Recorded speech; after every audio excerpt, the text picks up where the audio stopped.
24 Sandalwood ಕಂಡ ಸುದಿನ. ಈ ದಿನದಂದು ಡಾಕ್ಟರ್ ರಾಜ್ಕುಮಾರ್ ಎಂಬ ಅದ್ಭುತ ಪ್ರತಿಭೆ ಜನ್ಮ ತಾಳಿ ಇಡೀ ಕನ್ನಡ ಸಾಂಸ್ಕೃತಿಕ ಲೋಕಕ್ಕೆ ರಾಯಭಾರಿಯಾದ ಗಳಿಗೆ. ಏಪ್ರಿಲ್ 24 ಬರುತ್ತೆ ಅಂದ್ರೆ ಗಾಂಧಿನಗರದಲ್ಲಿ ಆ ದಿನ ಸಿನಿಮಾಕ್ಕೆ ಸಂಬಂಧಪಟ್ಟ ನಾನಾ ಚಟುವಟಿಕೆಗಳು ನಡೆಯುತ್ತೆ. ಅದು ಸಿನಿಮಾ ಮುಹೂರ್ತವಿರಬಹುದು, ಸಿನಿಮಾ ಬಿಡುಗಡೆ ಇರಬಹುದು, ಅಥವಾ ಇನ್ಯಾವುದೇ ಕೆಲಸವಿರಬಹುದು.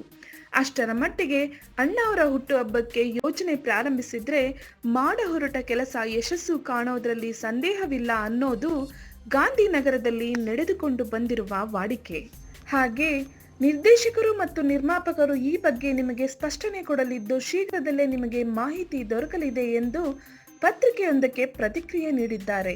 ಅಂತೂ ಏಪ್ರಿಲ್ 24 ಸೋಮವಾರ ಬರೋದ್ರಿಂದ ಹುಟ್ಟುಹಬ್ಬಕ್ಕೆ ಮೊದಲು ಅಂದ್ರೆ ಏಪ್ರಿಲ್ 20, 21 ಅಥವಾ ಹುಟ್ಟುಹಬ್ಬದ ನಂತರ ಏಪ್ರಿಲ್ 27, 28ಕ್ಕೆ ರಾಜ್ಕುಮಾರ ಸಿನಿಮಾ ತೆರೆಗೆ ಬರಲಿದೆ ಅನ್ನೋದು ಪುನೀತ್ ಹೇಳಿಕೆಯಿಂದ ಸ್ಪಷ್ಟವಾಗುತ್ತದೆ. ಇನ್ನು ರಾಜ್ಕುಮಾರ ಸಿನಿಮಾ ಡಾಕ್ಟರ್ ರಾಜ್ಕುಮಾರ್ ಅವರ ಕಥೆಯೇ ಎಂದು ಕೇಳಿದ ಪ್ರಶ್ನೆಗೆ ನನ್ನ ಮೇಲೆ ಪಾರಿವಾಳ ಕೂರಿಸಿದ್ದು ಕಾಕತಾಳೀಯ ಎಂದು ನಸುನಗುತ್ತಾರೆ.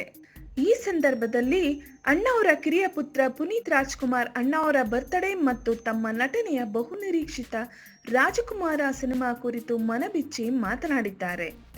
ನನ್ನ ಸಿನಿಮಾ ರಾಜಕುಮಾರದ ಬಗ್ಗೆ ನನಗೆ ಬಹಳ ನಿರೀಕ್ಷೆ ಇದೆ. ಈ ಸಿನಿಮಾದಲ್ಲಿ ಮೊದಲರ್ಧ ಮತ್ತು ನಂತರದ ಭಾಗದಲ್ಲಿ 2 ಬಗೆಯ ಪಾತ್ರವಿದ್ದರೂ ನಿರ್ದೇಶಕರು ಅದನ್ನು ಅಚ್ಚುಕಟ್ಟಾಗಿ ನಿಭಾಯಿಸಿದ್ದಾರೆ. ಸಿನಿಮಾ ನೋಡಿ ಹೊರಬರುವ ಪ್ರೇಕ್ಷಕನಿಗೆ ಯಾವುದೇ ರೀತಿಯ ನಿರಾಶೆ ಆಗದು ಅನ್ನೋದು ನನ್ನ ನಂಬಿಕೆ ಎಂದಿರುವ ಅಪ್ಪು, ರಾಜಕುಮಾರ ಸಿನಿಮಾ ಅದ್ದೂರಿಯಾಗಿ ಮೂಡಿ ಬಂದಿದ್ದು ಅಪ್ಪಾಜಿಯವರ ಹುಟ್ಟುಹಬ್ಬಕ್ಕೆ ತೆರೆಗೆ ಬರೋದು ಬಹುತೇಕ ಖಚಿತ ಎಂದು ಹೇಳಿಕೊಂಡಿದ್ದಾರೆ. ಹೆಚ್ಚಿನ ಸಿನಿಮಾ ಮಾಹಿತಿಗಳಿಗಾಗಿ ಸಿನಿ ಸರ್ಕಲ್ನ ಸಬ್ಸ್ಕ್ರೈಬ್ ಮಾಡಿ. Thank you.